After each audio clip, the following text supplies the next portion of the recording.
Well, in this week's episode of the CNA Correspondent podcast, Teresa Tang speaks to Victoria Jen, and she tells us about the challenges Mr. Lai and Taiwan's allies are facing. I recently visited Palau and I spoke to the country's president, and he tells me that China has actually offered to fill all the hotel rooms in Palau if Palau is willing to cut ties with Taiwan. Wow. But of course, Palau declined.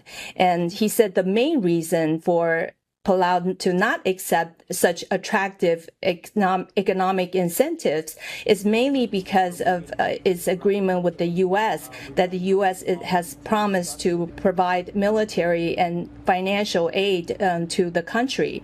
So given under the circumstances, even though that Taiwan may continue to lose its diplomatic allies, but the chances of the number going down to zero is slim, because it would really depend on the U.S.